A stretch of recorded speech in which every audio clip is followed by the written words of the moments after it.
ስም ከሞላን በኋላ አሁንም ድጋሜ ከሳውዲ ውጭ ሌላ አንዋን አለው የሚለው ላላ ብለን እንሞላዋለን። ለምን እኛ የምንጠቀመው ይሄን እዚህ ሀገር ብቻ ስለሆነ ማለት ነው። አሁንም እንዲሆነ ሲመጣ ላ ብለን እንሞላዋለን። ከዛ እዚህ ላይ ትክክለኛ ስማችንን ማለት ነው ኤስቲሲ ካርድ የሚወጣበትን ስማችንን ነው የሚጠይቀን። እዚህ ላይ ትክክለኛ ስማችን ፓስፖርታችንና ኢቃማችን ላይ ያለውን ስም እናስገባለን። እዚህ ላይ ኮድ ይጠይቀናል፣ የስልካችንን ኮድ ይጠይቀናል። እሱን አንድ ጊዜ እናስገባለን።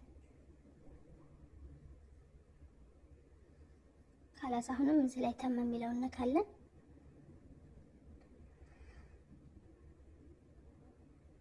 እዚህ ላይ ጨርሰናል።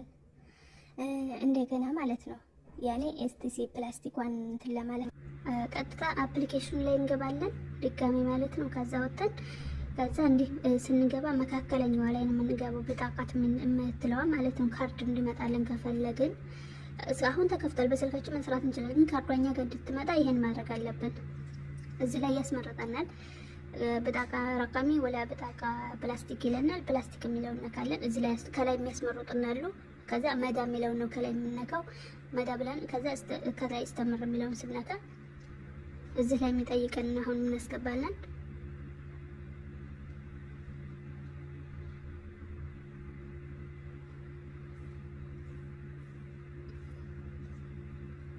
እዚህ ላይ ስማችንን ትክክለኛ ስማችንን ቅድም ያስገባ ነው እንመታለን።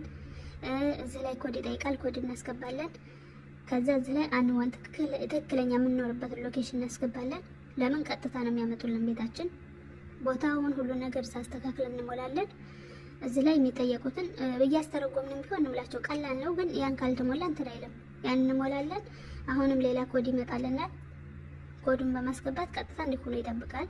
ቢያንስ ለ4 ቀን ለ5 ቀን እንዲሆናል ካርዱ ቤታችን እስከሚመጣ ድረስ ማለት ነው። ከመጣ በኋላ ይቀየራል። ይሄ እዚህ ላይ ላስታውሳችሁ የምፈልገው እኔ መጀመሪያ የከፈትኩት መዳ ረቃም የሚለውን ነው። መጀመሪያ በስልኬ ላይ ብቻ ነበር የተከፈተው። ከዛ ከትንሽ ቀን በኋላ እንደገና ፕላስቲኩን አስከፈትኩት። መጀመሪያ በጣቃ ተረቃሚ የሚለውን ከላይ ነበረ በስልክ ብቻ ማለት ነው።